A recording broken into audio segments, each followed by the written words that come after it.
The environment clearance should be upfront. Land acquisition should be upfront to the extent possible.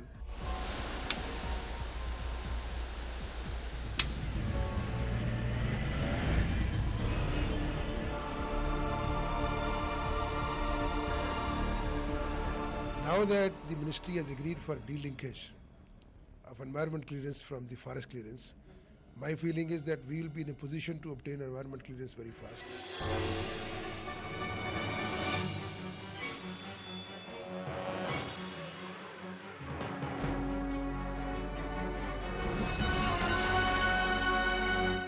Hello and welcome to We Mean Business. The past few weeks has seen concessionaires like GMR and GVK wriggle out of highways projects dated back through NHAI bids, citing delays in environmental clearances and forest permits. But in an exclusive interview to NDTV Profit, the NHAI chairman categorically said that these were not the genuine reasons for these exits. He said road projects had simply become unviable. Corporates were unable to raise equity, traffic projections had gone out of whack, and input costs had soared.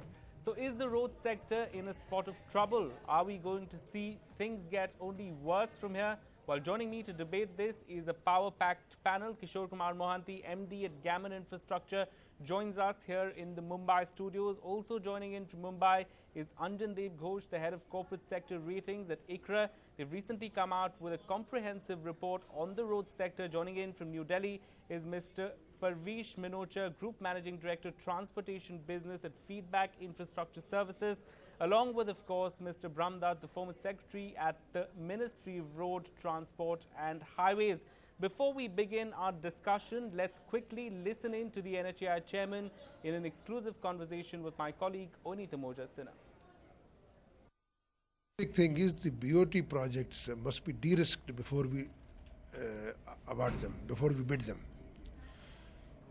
The environment clearance should be upfront. Land acquisition should be upfront to the extent possible. To a certain extent, we have to go sequentially. To a certain extent, we can go parallelly. If we are in a position to have 3D notification, maybe the rest of the acquisition process can follow during the course of the bid process and all. But in many cases in the past, the land acquisition process was very much way behind and it created problems, it created delays. Similarly, environment clearance, we must try to take upfront. Now that the ministry has agreed for delinkage of environment clearance from the forest clearance, my feeling is that we will be in a position to obtain environment clearance very fast. And in future, we will be in a position to bid the projects after de-risking them carefully. Chairman talking really about de-risking in order to prevent more exits. But I want to get in Mr. Kishore Kumar Mohanty here and talk to you a little bit about what the NHAI chairman said about the real reason for the exit by GMR and GVK. He said that it wasn't really only about environmental clearances, it was also about the unviability of their projects. Your first thoughts? I will slightly go beyond that. If you reflect back in the last decade in the road sector, lot of roads in the country has been built in spite of the existence of the same set of guidelines and rules in almost last 10 years time. And thanks to NHAI and all policymakers and the bureaucrats in the system which have provided all the facilities and facilitated of construction of roads. Today when we are unable to move ahead or the industry is coming to a standstill, we must analyze to find out what has happened different which is stalling this process.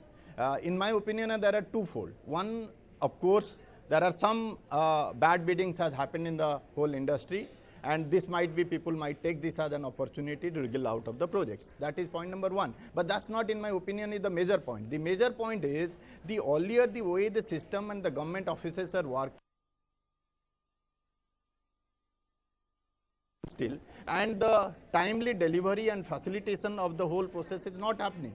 That is delaying the whole work, that is increasing the cost, and the contractor or the concessionaire what is entitled under the concession agreement or contract, he is not always being dragged to the litigation or the arbitration or the legal process to get his genuine dues also. Nobody is prepared to take a decision on any of the contractual issues.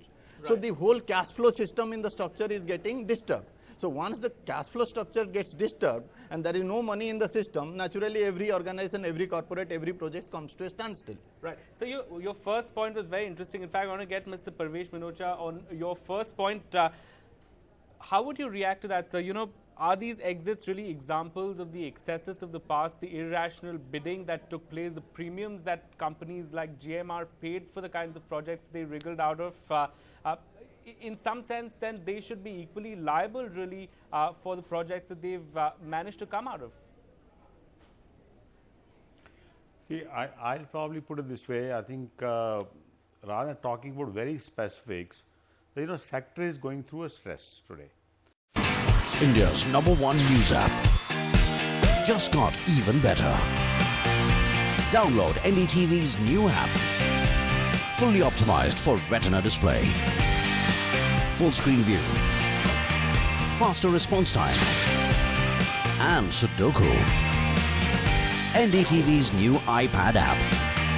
Download now.